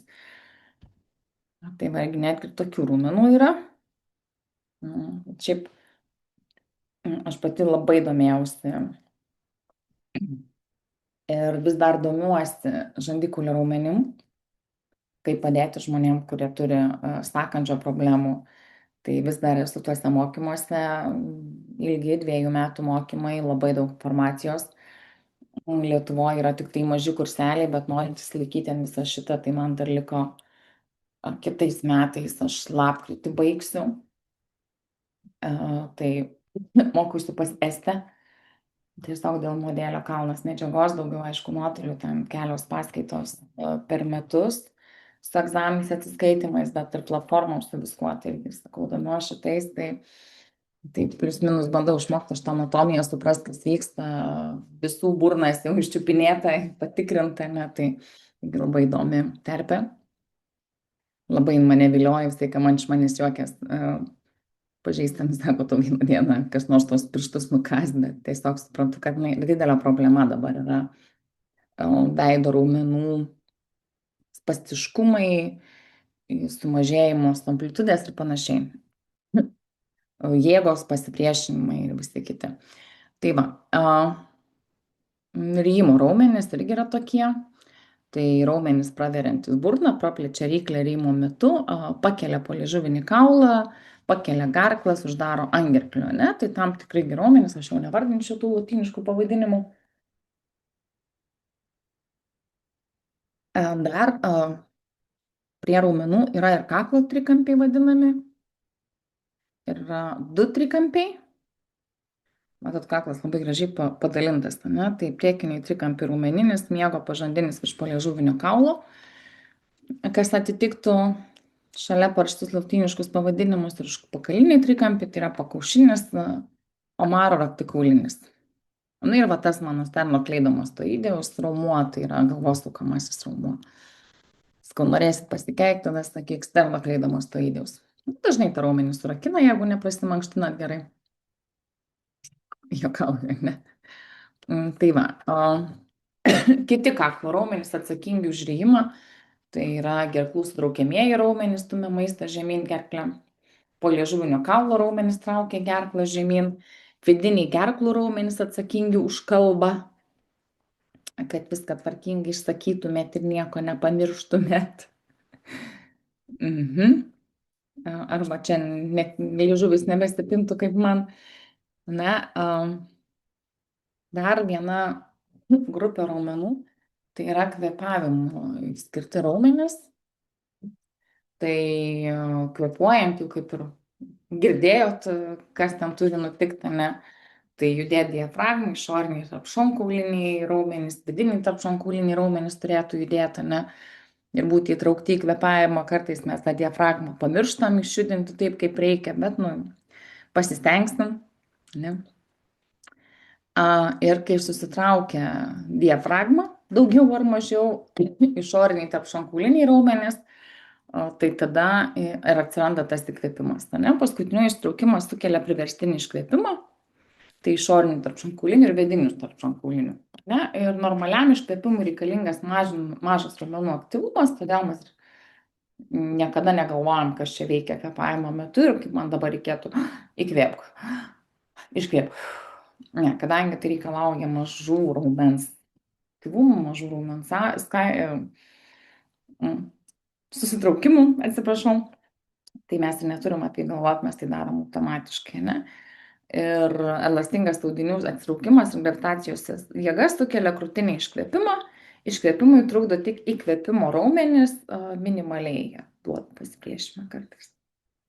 Kada mes juos labai išprovokuojam, tai sporto metu dar kažkas, ne? Tai tada būna tik šuniukų kvėpavimas.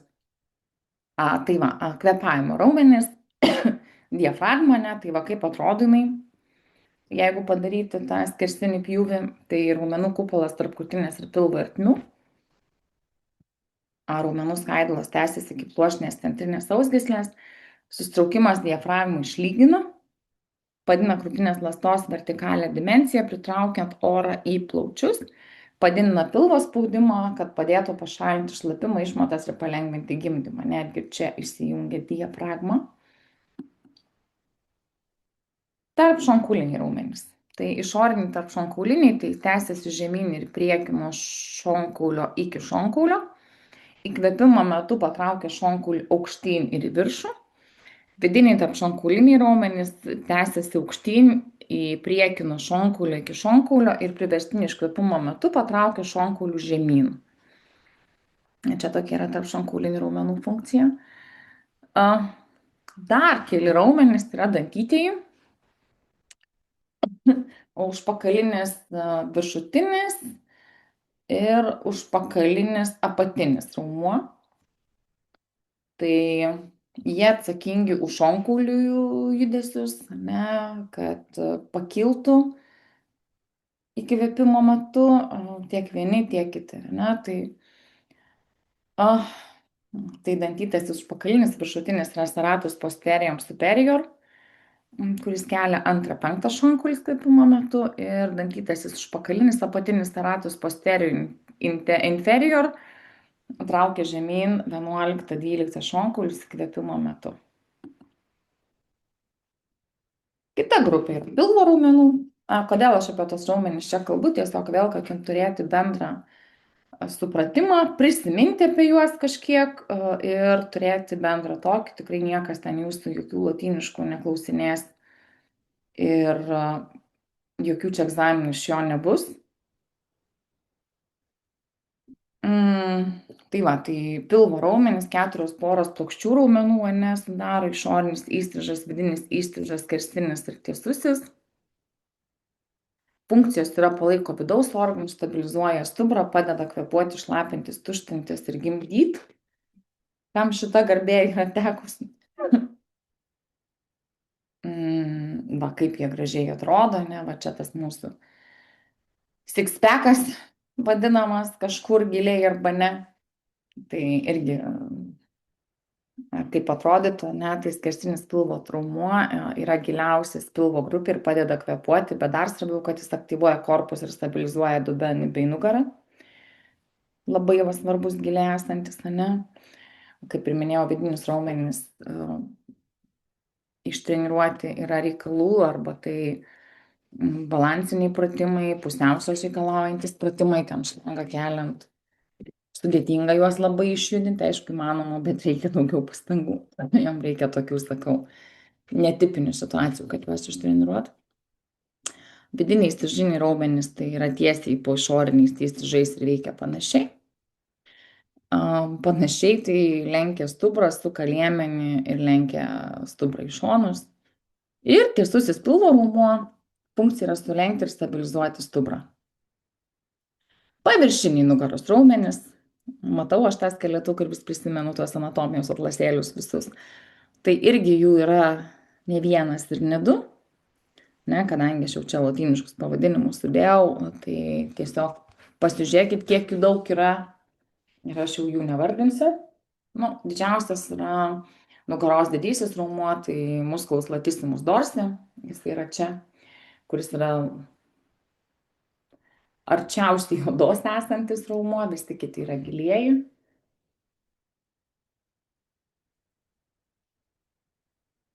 Nugaros raumenys, tai nugaros tiesiamasis raumuo, pusketerinių raumenų grupė irgi sudaro semispinalis, kur čia viršutiniai daly. Ir raumenys eina nuo slankstelių iki slankstelių ištiesia kaklą, pagrindinė funkcija, tai vėl, kol šitie raumenys nesutvirtėja, kūdikiai negali to kaklo išties normaliai, ne? Štai visam pilvukai yra guldomi, kas stiprėtų ir plus kaklo linkį išgautų pagaliau, ne, ir sutvirtėtų tas kaklas, tą galvą pradėtų laikyti, nes pradžiai jos nelaiko. Daugiaforminiai raumenys. Raumenys tai eina nuo slankstelių iki slankstelio, suka stuburą, tai va multifidis, kur matot. Ir kvadratinis juosmens raumuo, kvadratum lumborum eina nuo klubakaulių iki šokikaulių, atlieka šoninį lenkimą. Štai irgi negali treniruoti vieno raumens, kažkaip funkciją turi grupėm juos valdyti. Taip, gilieji nugaros raumenys, ne, tiesiamasis nugaros raumuo, kuris irgi yra sudarytas iš 3 raumenų. Ir turi skirtingas funkcijas kiekvienas raumuo, ne, tai tiek traukia šonkaulius žemyn, lenkia stuburą į savo šoną, abiejų pusių kartu tiesia liemenį, lošia atgal, antrasis raumuo, ir keturinis raumuo, trečiasis tiesia nugarą, atlošia galvą. Ne, tai vėl, kadangi tiesiamasis nugaros raumuo, kaip ir minėjau, labai yra didelis, tai jis ir funkcijų atlieka kelias. Bet nereiškia, kad tas vienas raumuo yra atsakingas už tą vieną funkciją, ne, jie irgi veikia raumenis kaip grupė raumenų. Taip, dubens dugno raumenis, ne, apie ką aš irgi kalbėjau, kai mes buvom sutikę gyvai, kad šitus raumenukus reikia lavinti dėl kelių priežasčių, ne. Tai dubens dugno raumenis, jie irgi sudaryti iš 3 sluoksnių. Tai raumenų sluoksniai apima dubens ir išeinamąją angą, palaiko dubens vidaus organus, tarpvietės regionas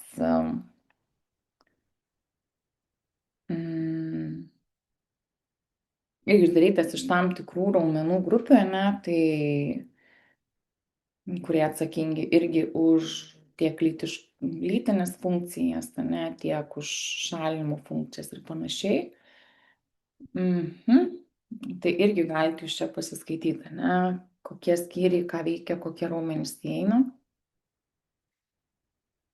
Ir kokios funkcijos yra, tai tam tikrų raumenų.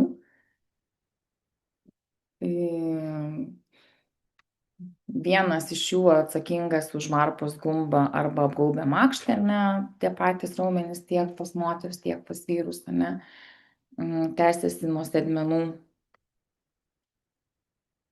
gumbų iki vidurinės tarpvietės sausgyslės, funkcionuoja lytinių santykių metu ir išskiriant šlapimą. Pagrindinė funkcija yra lytinių organų, ne? Lytiniai santykiai ir šlapimas. Nu, čia dar daugybė, dar daug raumenų iš vis skirtingo aprašymo, ne, tai gal mes taip giliai nesigilinsim. Kai kurie raumenys atsakingi dar ir tuštinimasi, kas irgi būtų gerai. Pakelia, palaiko dubens dugną tam tikri raumenys, skau net nevardinsiu, ne? Ir dar viena grupė, tai krūtinės juostą veikiantis raumenys. Prasidedant tašinio skeletui įsijungia į raktikaulį arba mentę, priekinė raumenų grupė sudaro 2 raumenys, užpakalinė raumenų grupė 4 raumenys. Mentės judesiai, tai mentės medialinė ir lateralinė rotacija, mentės pakelimas ir nuleidimas, mentės ištempimas ir atitraukimas, o ratiklius, atsiprašau, raktikulius sutvirtina petį, riboja judesius, nes irgi įeina krūtininius kaulus. Kokie raumenys veikia krūtinės juostą, krūtininę dalį, ne, tai krūtinės mažasis raumuo, kuris tvirtinasi nuo 3 iki 5 šonkaulio, nuo 3-5 šonkaulio iki skiauterinės mentės ataugos, ištempia ir nuleidžia mentę, pakelia šonkaulius iškvėpimo metu. Ir dar vieni raumenys, tai priekiniai dantytieji raumenys, nuo 1-9 šonkaulio iki medialinės mentės ribos atitraukia, rotuoja arba nuleidžia mentę, ne? Tai irgi mentės judesiai, jeigu yra raumenų pakitimai kažkokie, tai tiesiog mentė neatlieka tam tikrų judesių, neatlieka pilną amplitudę. Kas tai lemia, jeigu mentė savo judesių neatlieka, o vis tiek ten tą ranką pakelt ar kažką padaryti reikia, ne, tai atsiranda kompensaciniai judesiai, kyla petis ir panašiai vien dėl kažkokio raumens mentę laikančio pakitimų. Ne? Taip. Užpakalinė mentės raumenų grupė sudaro 4 raumenys, tai vėl paviršinis trapecijos ir gilusis rombiniai raumenys ir mentės keliamasis raumuo. Vėl matot, nuo kur jie eina, ne, tai trapecinis raumuo pasuka mentį į viršų, atitraukia mentę, nuspaudžia mentę, ne, rombiniai keliamieji mentės raumenys drauge pakelia mentę. Ir jeigu atsiranda problema su mentės raumenim, mentę laikančiais raumenim, juos išmasažuoti, išjudinti yra reikalų, nes tai yra pakankamai giliai, tam reikalingi masažai, tam reikalingi specialios mankštos, nes atsiranda tie vadinami skaudami taškai, o tas taškas raumens kietėjimas atsiranda po mentį ir kad jį išjudinti, išmasažuoti tikrai užima laiko. Tai tik masažai čia irgi neišsigelbės, reikia ir judesių šalia prijungti.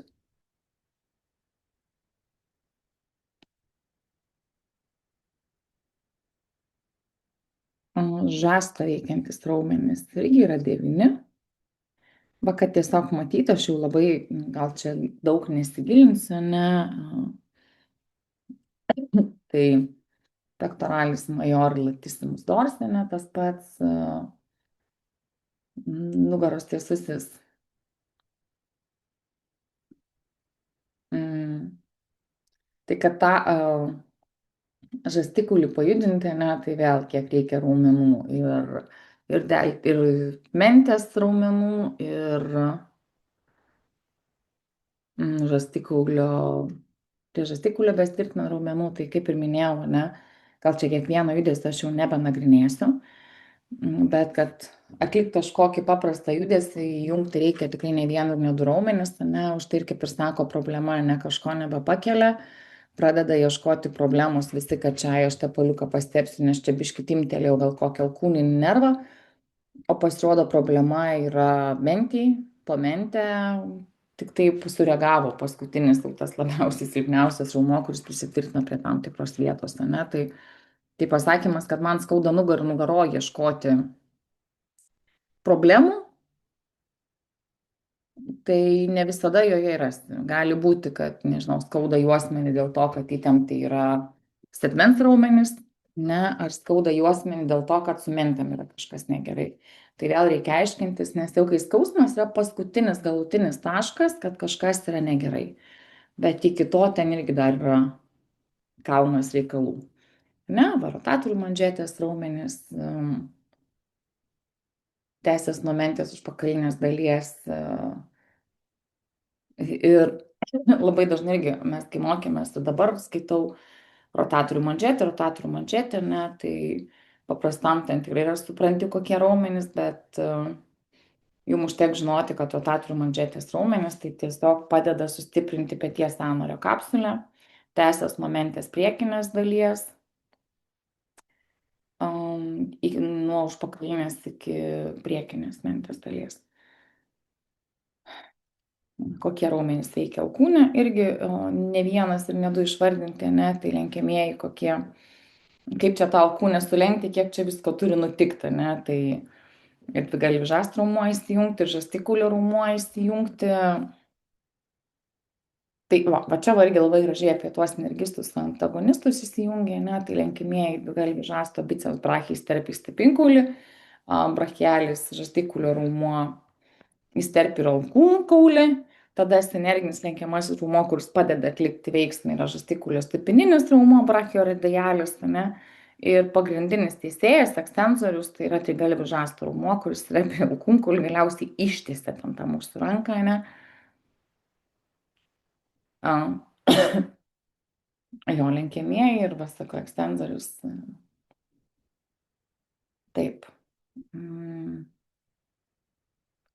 Čia gal mes irgi vėl paprastam prasukimui pronacijų, supinacija arba rotacija, ir kitaip vadinamiem dilbio, irgi reikalinga ne vienas ir ne du raumenys.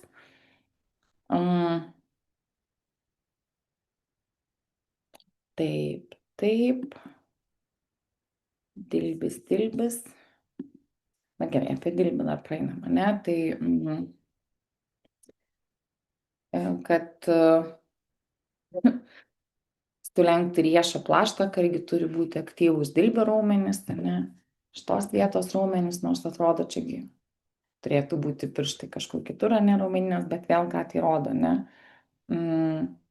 Kodėl labai dažnai yra tikrinama pirštų lenkimai ir žiūrima, kaip reaguoja skauda, neskauda alkūnė, ne, kaip kurie raumenys tempia, nes vėl rankų raumenys, pagal tai aš išmokau pagaliau suprasti, kaip tie anatomija veikia, ne, tai labai gerai matosi, kai judina pirštus, koks